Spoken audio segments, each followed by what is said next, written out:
What is good with it, Oak Life? This is Chris and Craig back at it again. Welcome back, Chris. Take a little vacation. How you feeling? How you doing? How you living? How's life? Give us a mini update. What's up? Good, man. It's good to get away. I think it's one of the things we probably all need right now is time to chill out. So yeah, we had a little bit of that. I had some catching up to do from not taking time off earlier. So it was good. Got away. The forest, river, oceans is nice. Beautiful. Hey, how you doing? I'm chilling. I am doing good. Last week, chopped it up with Leslie. I saw. Fun times.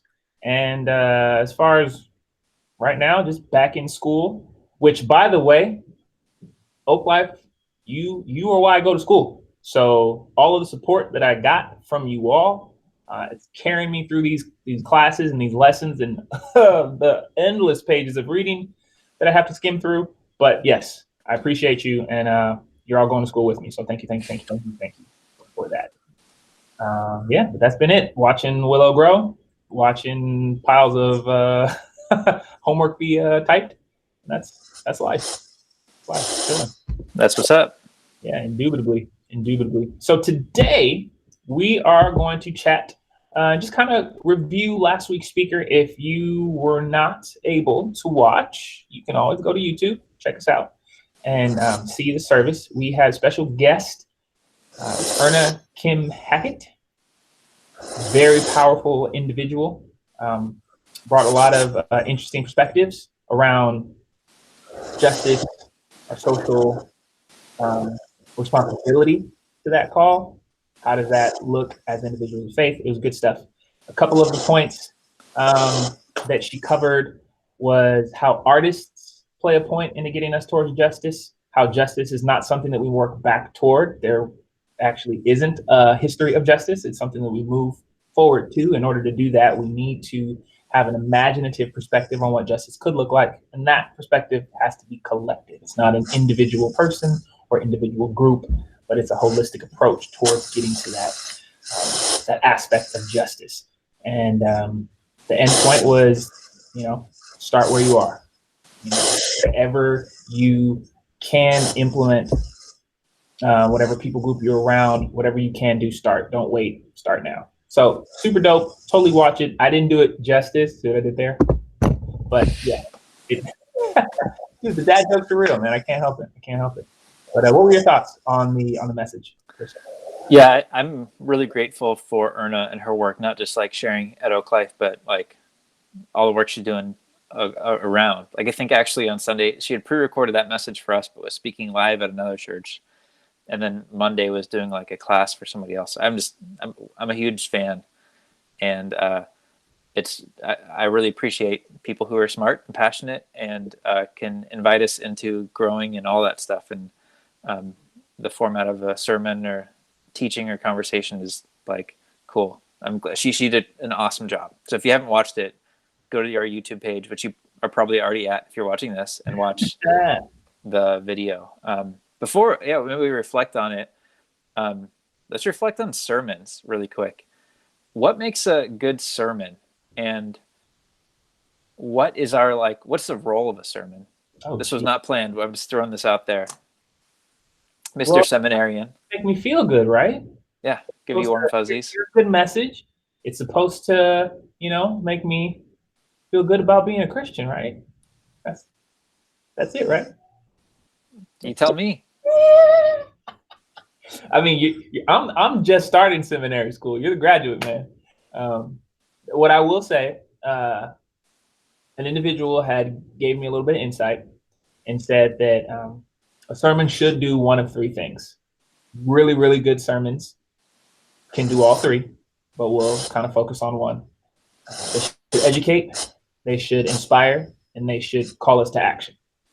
The idea of a sermon, and this is just Greg speaking, don't quote me on this. I didn't, I have no facts to back this, but if you look at Jesus's teaching to the non-religious people of the day, welcoming individuals in, it came through story. It came through an individual speaking to a broader audience. So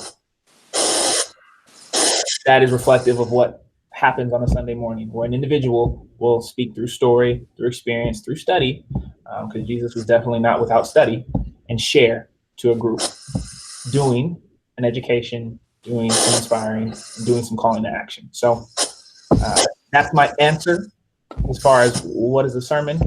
But yeah, what thoughts do you got? That's pretty good to have that set up on the fly there. Well done. I would agree to that. I would add that there's this aspect of it like being something from God through a person.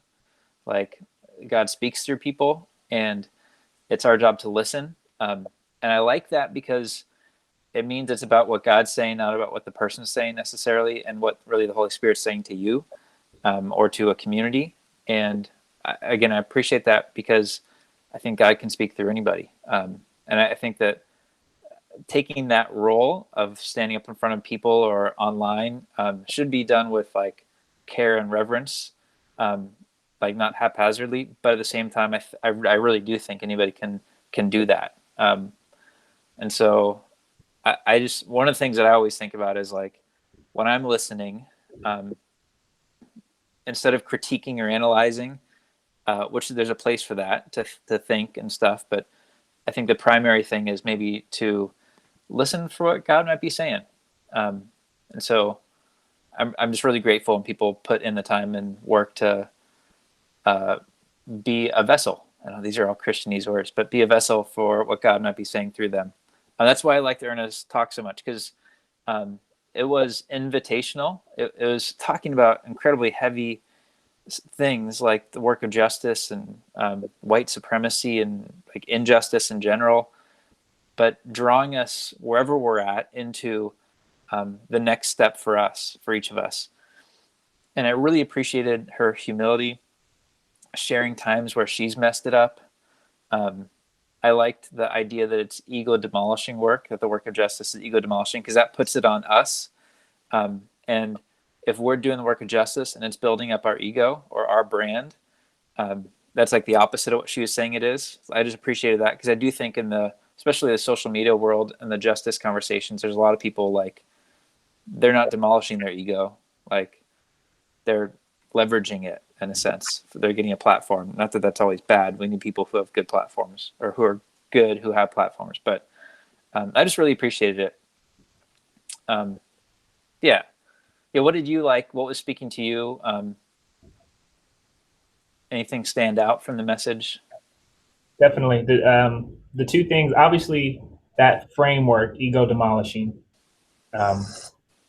that's really good. And there's a lot you could probably take from that, and a lot of directions, and a lot of work, and a lot of focus, and just some awareness that I don't think we always hold on to around, is this building me up, or is this building others up, or is this promoting the God we serve as individuals of the faith, right?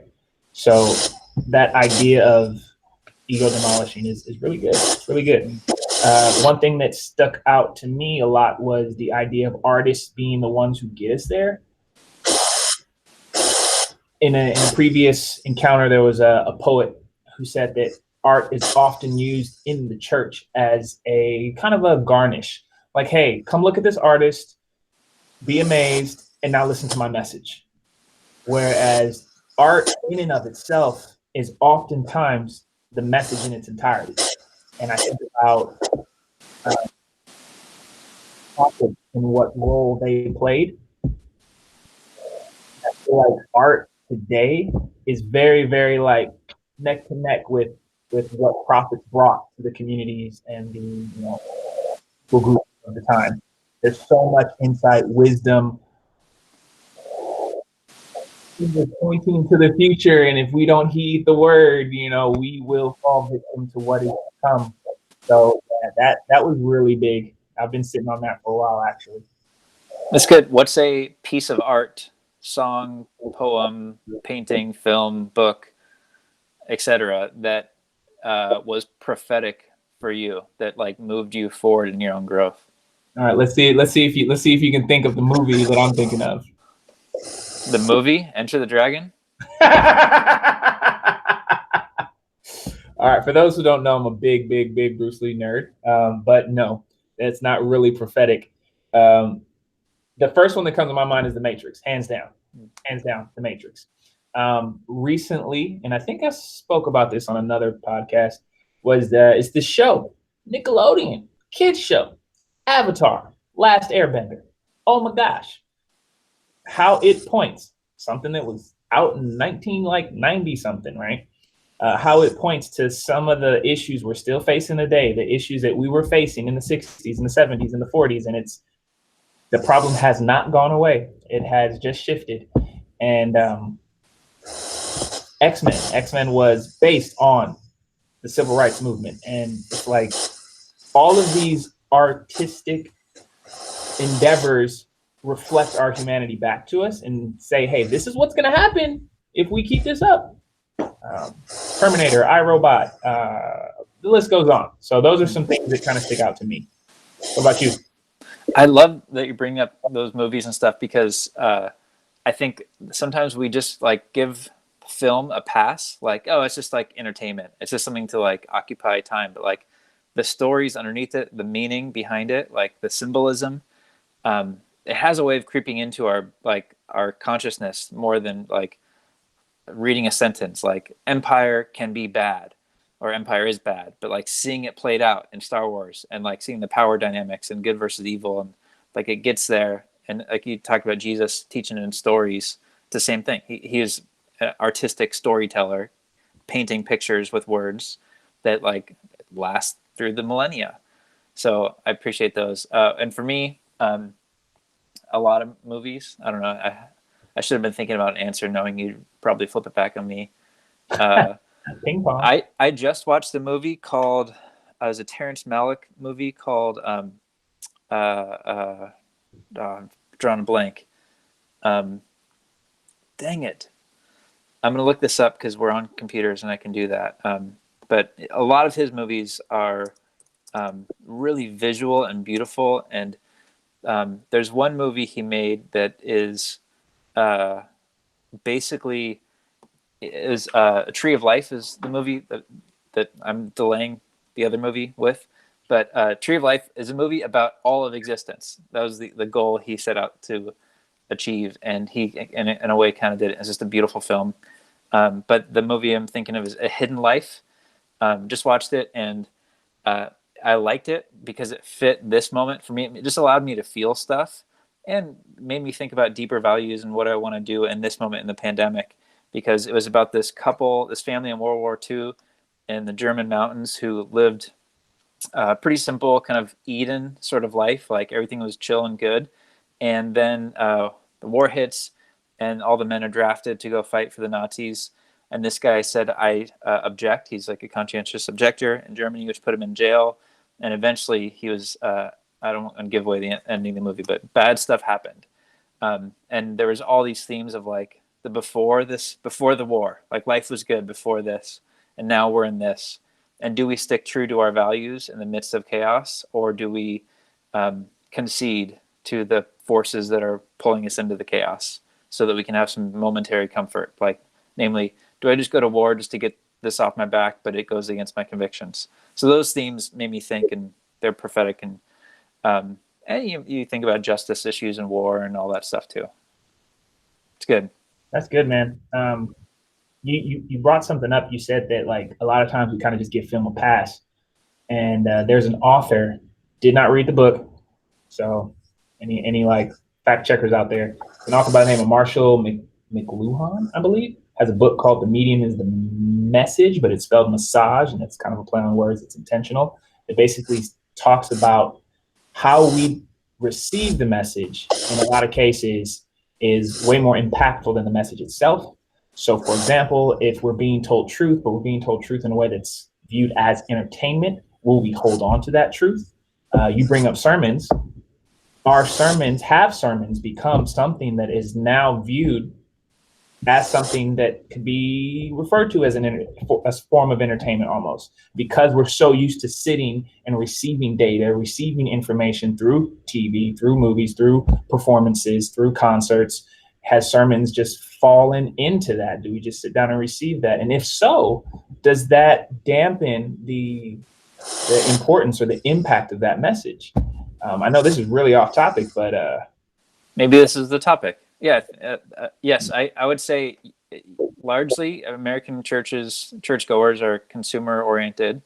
Like you made the joke about, they're supposed to make me feel good, but like the reality is, I think that's what a lot of folks want.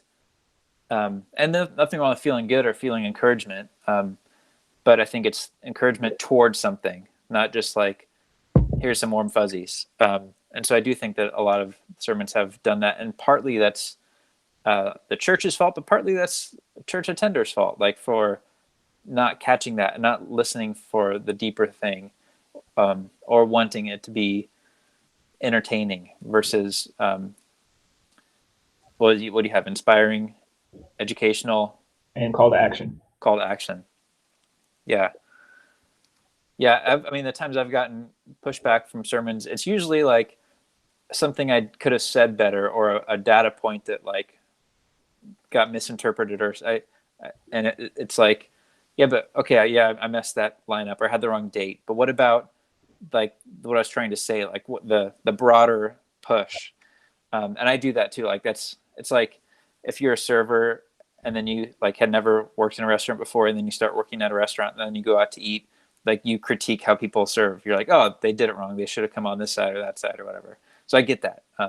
But I think there's an opportunity there. And that's one of the things I loved about Erna's talk, is how much she was drawing us into something, and not just like hitting points of negativity, which she could have, or people could have in this moment, but bringing us into the long game, which is one of her first points, was like, okay, we're 3 weeks into the George Floyd ripple effect in culture.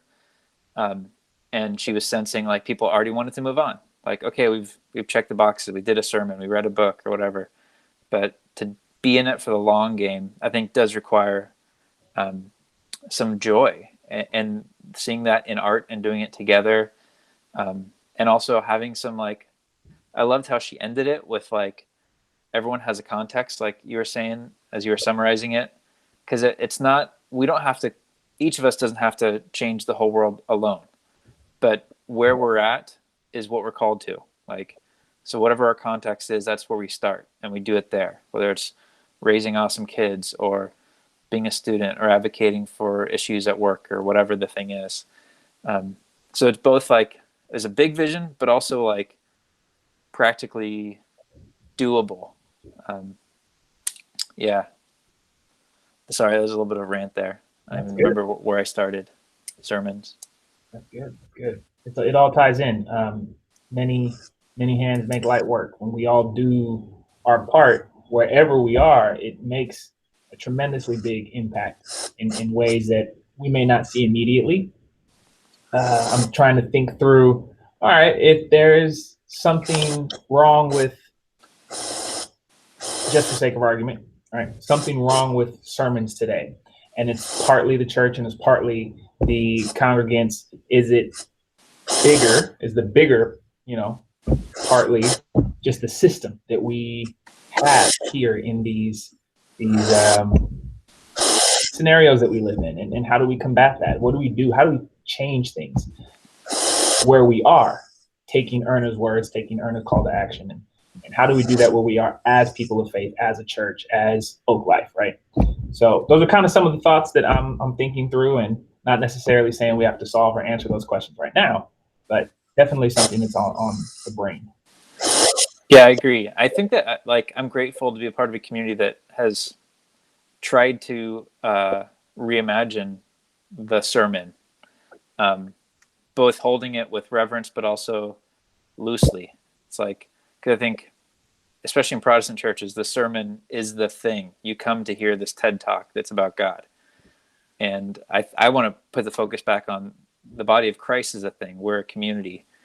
And so I appreciate we've experimented with different things, and we're grateful to have so many different people share and be a part of it. Okay, what makes a bad sermon? Like, since Erna did a great job and we're really grateful for her, and we're talking about like the elements of a sermon and what it should do, and even like what's spoken to us, like when has it been bad?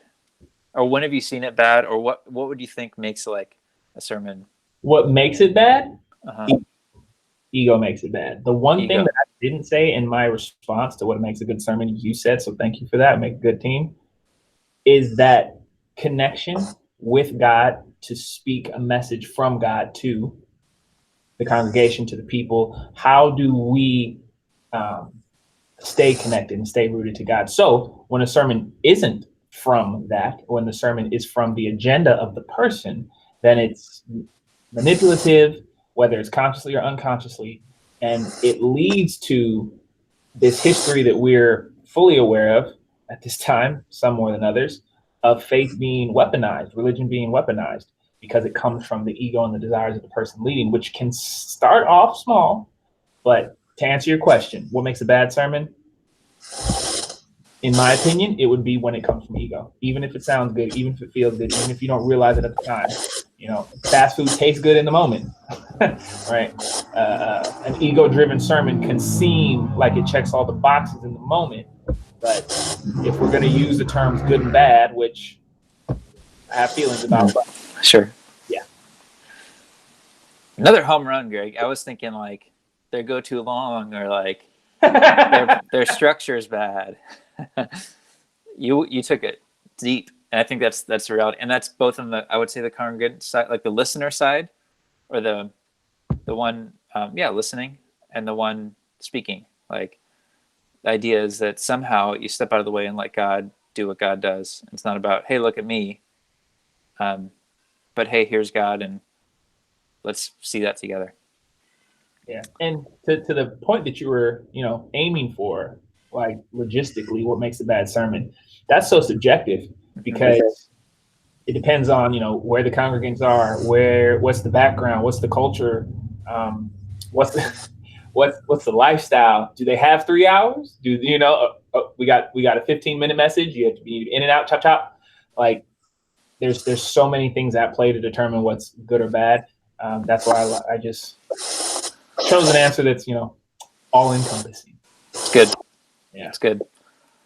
Well, I'm not gonna end it. You can finish this, but I will say thanks everyone for joining us. And if you ever want to speak at Oak Life, let us know. If you want to give a sermon, I think it's they say teaching is one of the best ways to learn, and so being a part of it, we are a community that like has that space and openness, both with a deep amount of reverence and stewardship, but also openness.